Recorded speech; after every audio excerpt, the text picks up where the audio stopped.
ವಾರದ ರಜಾದಿನದ ಮಜಾ ಸವಿಯಲು ಸಫಾರಿಗೆ ತೆರಳಿದ್ದ ವಾಹನ ಅರಣ್ಯದೊಳಗೆ ಅಪಘಾತಕ್ಕೀಡಾಗಿ ಹಲವರಿಗೆ ಗಂಭೀರ ಗಾಯಗಳಾದ ಘಟನೆ ನಾಗರಹೊಳೆ ಅರಣ್ಯ ಪ್ರದೇಶದ ದಮ್ಮನಕಟ್ಟೆಯಲ್ಲಿ ನಡೆದಿದೆ. ಅಂತರಸಂತೆ ಅರಣ್ಯ ಪ್ರದೇಶದ ದಮ್ಮನಕಟ್ಟೆ ಸಫಾರಿಗೆಂದು ಮಿನಿ ಬಸ್ ಒಂದರಲ್ಲಿ ಸುಮಾರು 25 ಮಂದಿ ಪ್ರವಾಸಿಗರು ಸಫಾರಿ ಸೌಂದರ್ಯ ಸವಿಯಲು ಶನಿವಾರ ಸಂಜೆ ತೆರಳಿದ್ದಾರೆ. ಇಡೀ ಅರಣ್ಯದ ಸಫಾರಿ ಜಾಗ ಸುತ್ತಾಡಿದಾಗ ಕೆಲವು ವನ್ಯಜೀವಿಗಳು ಗೋಚರಿಸಿವೆ. ಇನ್ನೇನು ಸಫಾರಿ ಸಮಯ ಮುಗಿಯಿತು ಎನ್ನುವಷ್ಟರಲ್ಲಿ ಅರಣ್ಯದೊಳಗೆ ಸಂಚರಿಸುತ್ತಿದ್ದ ಮತ್ತೊಂದು ಸಫಾರಿ ವಾಹನದ ಪ್ರವಾಸಿಗರಿಗೆ ಹುಲಿ ಪ್ರತ್ಯಕ್ಷವಾಗಿದ್ದು, ಸ್ಥಳದಲ್ಲಿಯೇ ಹುಲಿ ಇರುವ ಮಾಹಿತಿ ತಿಳಿಯುತ್ತಿದ್ದಂತೆ ಅಪಘಾತಕ್ಕೀಡಾಗಿರುವ ವಾಹನದ ಚಾಲಕ ಹುಲಿ ಇದ್ದ ಸ್ಥಳದತ್ತ ವಾಹನ ಚಲಾಯಿಸಿಕೊಂಡು ಹೊರಟಿದ್ದಾರೆ. ಹುಲಿ ಇದ್ದ ಸ್ಥಳ ತಲುಪುತ್ತಿದ್ದಂತೆ ಮಿನಿ ಬಸ್ ಗೇರ್ ಕಾರ್ಯನಿರ್ವಹಿಸದೆ ಕರ್ಕಶವಾದ ಸದ್ದಿನೊಂದಿಗೆ ಪ್ರವಾಸಿಗರನ್ನು ಬೆಚ್ಚಿ ಬೀಳಿಸಿದೆ.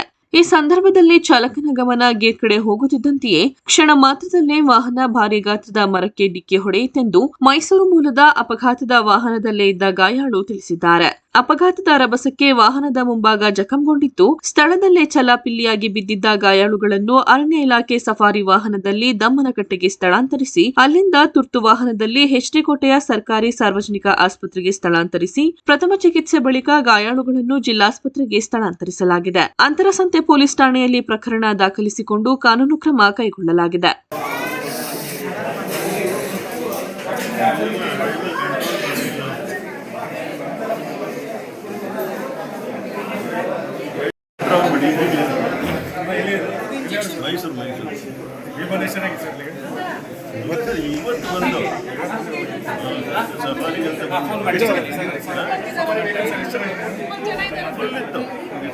ನೀವು ರೆಸಾರ್ಟ್ಗಳ ಕಡೆಯಿಂದ ಹೋಗಿದ್ದ ಬುಕಿಂಗ್ ಇಂದ ಹೋಗಿದ್ರೆ ಸರ್?